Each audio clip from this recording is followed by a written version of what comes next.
This is the podcast for the journal Neuropsychopharmacology. I'm Cynthia Graber.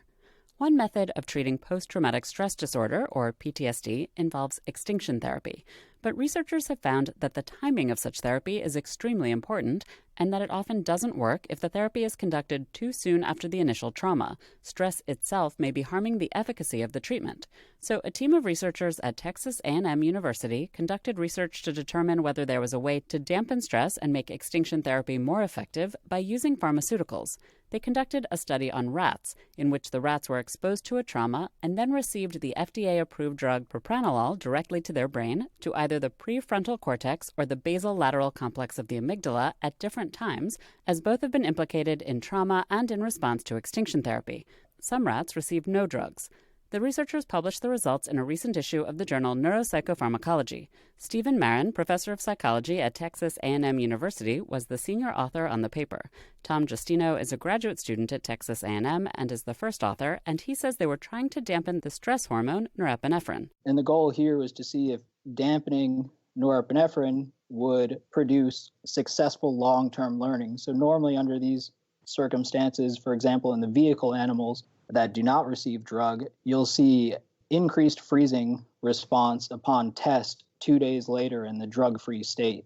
And we were able to effectively block that selectively with drug manipulations in the amygdala, but not the medial prefrontal cortex. Steve, turning to you, does this tell us anything new about brain function and stress and extinction therapy? Yeah, so the surprising outcome actually was that the critical locus in the brain for the beneficial effect of propranolol on this extinction learning process was in the amygdala, not in the prefrontal cortex.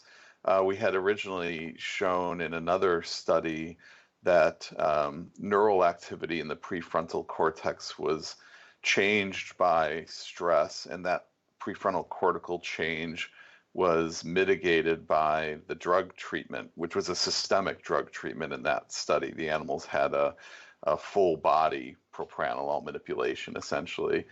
And in this study, we've now shown that, to our surprise, the propranolol effect occurred after injection into the amygdala. Now, there is some precedent for appreciating the role of the amygdala and noradrenergic transmission in the amygdala in stress and learning and memory, but this really points to the potential for an interaction between the amygdala and the prefrontal cortex in this process that wasn't previously understood. So I'd say that that's an important observation that we've made in this work. And Tom, was there anything about the research outcomes that were surprising to you? So we ran immediate extinction and delayed extinction procedures, which only differ in terms of the timing of extinction learning relative to conditioning. So immediate extinction occurs within 20 to 30 minutes after conditioning, whereas delayed extinction occurs 24 hours later. And one expectation that I had was that propranolol delivered into the medial prefrontal cortex would possibly impair delayed extinction. And we didn't see that effect.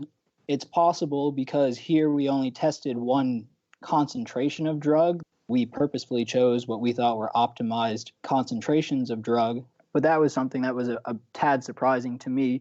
One of the challenges here, and Tom was alluding to it, is that under some conditions, propranolol, whether delivered systemically or intracranially into the brain, can cause impairments in this learning process that we are in fact trying to facilitate. So the complicated underlying biology of this system is that it's not static. It's a moving target, if you will. And you really need to have, I think, for these drug therapies to be effective, sort of a precision and individualized medicine where you would know where someone's endogenous norepinephrine levels were so that you didn't dampen them if they were already low or exacerbate them if they were high. And it's not unlike any other sort of therapy. Like for cholesterol, you only treat someone for high cholesterol if their blood cholesterol falls into some certain high range, but you wouldn't treat it if it were already low. So you have to, I think, in order for this to be effective, really know where someone is at on this sort of stress noradrenergic hyperarousal spectrum. And so you're saying that if you dampen it too much, that could prevent the extinction from working. Exactly. We're trying to find the sweet spot or the optimal spot that promotes learning, because norepinephrine has been shown to be important for learning, but following a classically inverted U function that many molecules and drugs follow in the brain and body, you need to kind of find the sweet spot. Now, the drug itself used in the study has been demonstrated to be safe, so would a human trial be the next step for the research? So there actually have been some human trials with propranolol for PTSD. Much of that work has been done, though, without a behavioral intervention delivered along with the pharmacological treatment. So, for instance, patients have been recruited that have had recent automobile accidents and then just given oral propranolol and followed up at some time later to see whether they had developed PTSD as a function of the motor vehicle accident. We would argue that based on the animal work that we've done, that you really need to combine propranolol with therapeutic interventions like exposure therapy, behavioral cognitive therapies. So you want to try to dampen their stress levels and then deliver the therapy for this to work. So the next steps might be to arrange a clinical trial of that sort. We don't work with human patients, and so this might be something that would emerge as a collaboration with another group. Obviously, PTSD is a huge issue today. How would you place your findings in the overall picture of what's going on in the field? There's only 2 FDA-approved drugs for the treatment of PTSD. And if you search the existing literature, you can find a number of reviews suggesting that they are not exactly efficacious. They don't work very well in most situations.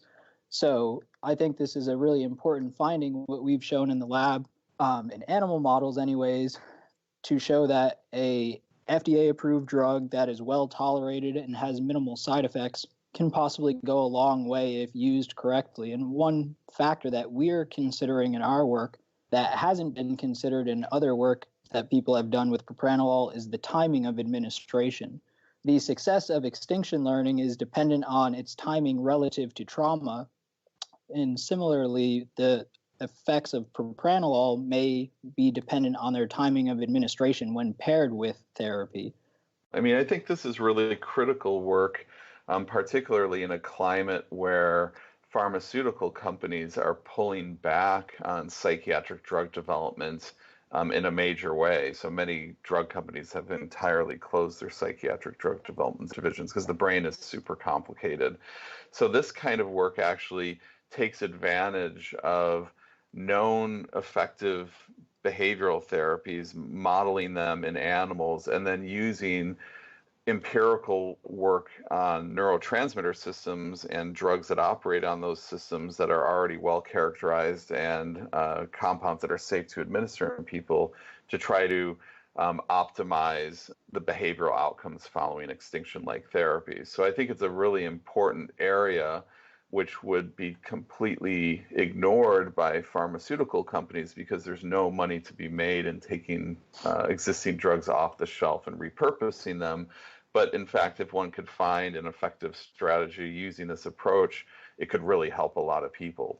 This is the podcast for the journal Neuropsychopharmacology. To read the paper Beta-Adrenoceptor Blockade in the Basolateral Amygdala, but not the Medial Prefrontal Cortex, rescues the immediate extinction deficit, go to www.nature.com/NPP. I'm Cynthia Graber.